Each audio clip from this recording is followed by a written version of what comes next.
தென்னாப்பிரிக்கா நல்லிணக்க தினம். தென்னாப்பிரிக்காவின் வரலாறு நீண்டகால இனப்பாகுபாடு, இனவெறி ஆட்சியால் சித்திரவதைக்கு உள்ளானது. ஐரோப்பிய பிரிட்டிஷாரின் ஆட்சியால் தென்னாப்பிரிக்காவில் வாழ்ந்த கருப்பின மக்களும் பிற இனங்களும் அடிப்படை உரிமைகள் இழந்த கொடுங்கோல் ஆட்சியின் கீழ் சிக்கி தவித்தனர். இந்த வலிமையான பாகுபாட்டை முடிவுக்கு கொண்டு வந்த பின்னர் தேசத்தை ஒன்றிணைக்கும் ஒரு நாளின் அவசியம் எழுந்தது. டிசம்பர் 16 தென்னாப்பிரிக்க வரலாற்றில் இருவேறு அர்த்தங்களை கொண்ட நாளாகவும் இருந்தது.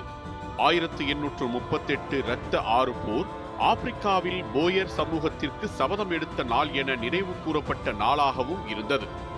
1961 உங்கோண்டே வி சிஸ்வே உருவாக்கம், நெல்சன் மண்டேலா இணைந்த ஆயுத பிரிவு தொடங்கி இனவெறிக்கு எதிரான போராட்டத்தின் தீவிர கட்டம் தொடங்கியது.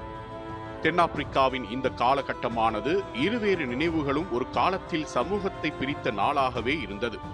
1994 ஆண்டு இனவெறி முடிவுக்கு வந்து நெல்சன் மண்டேலா தலைமையில் தென்னாப்பிரிக்கா முதல் ஜனநாயக அரசை பெற்றது மற்றும் 1995 ஆண்டு டிசம்பர் 16 சமரச தினம் என்ற அரசை அதிகாரப்பூர்வமாக அறிவித்தது.